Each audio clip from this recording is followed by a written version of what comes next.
নির্বাচন কমিশনের সিনিয়র সচিব আক্তার আহমেদ বলেছেন, নির্বাচনী কর্মপরিকল্পনার খসড়া চূড়ান্ত করা হয়েছে আর চলতি সপ্তাহেই চূড়ান্ত রোডম্যাপ প্রকাশ করা হবে। ইসলামী আন্দোলন বাংলাদেশের আমির ও চরমনায় পীর মুফতি সৈয়দ মোহাম্মদ রেজাউল করিমের সঙ্গে সৌজন্য সাক্ষাৎ করেছেন বাংলাদেশে নিযুক্ত ফিলিস্তিনের রাষ্ট্রদূত ইউসুফ এস ওয়াই রামাদান। সোমবার বিকালে পুরানো পল্টনে দলটির কেন্দ্রীয় কার্যালয়ে এই সাক্ষাৎ অনুষ্ঠিত হয়।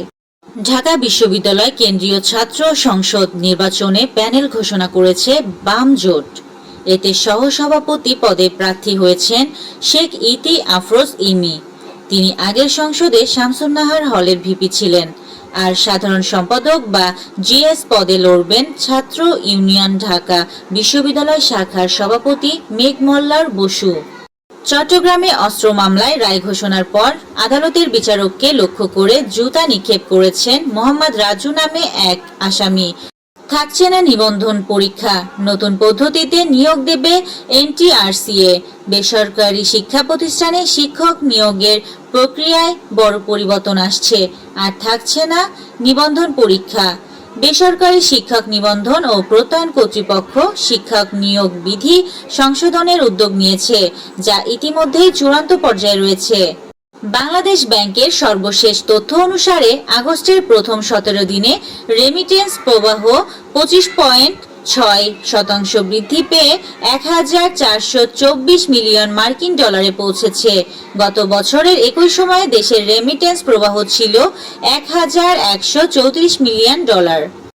ইসরায়েল গাজায় ইচ্ছাকৃতভাবে ফিলিস্তিনিদের অনাহারে রাখার নীতি গ্রহণ করেছে বলে অভিযোগ করেছে আন্তর্জাতিক মানবাধিকার সংস্থা অ্যামনেস্টি। সংস্থাটির অভিযুক্ত অধিকৃত গাজা উপত্যকায় ইসরায়েলের এই নীতি ফিলিস্তিনিদের স্বাস্থ্য কল্যাণ ও সামাজিক কাঠামোকে ধ্বংস করেছে।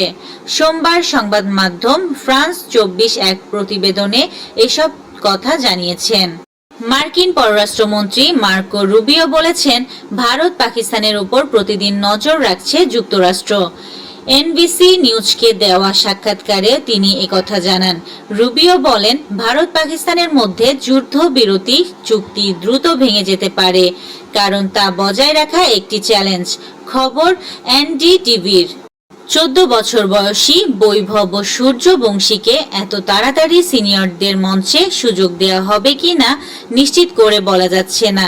তবে কেন তাকে এশিয়া কাপে খেলানো যেতে পারে এমন 7টি যৌক্তিক কারণ তুলে ধরা হলো। রোনালদো জর্জিনার বিয়ে ইনস্টাগ্রামে শেয়ার করেছেন হাতে ঝলমলে আংটি পরা ছবিও। এরপর থেকে রোনালদো ভক্তদের আগ্রহ একটাই, কবে হচ্ছে এই দুজনের বিয়ে। এই ছিল আজকের শীর্ষ সংবাদ। ছিলাম আমি ইয়াসমিন আক্তার, সুরমা টিভি 24।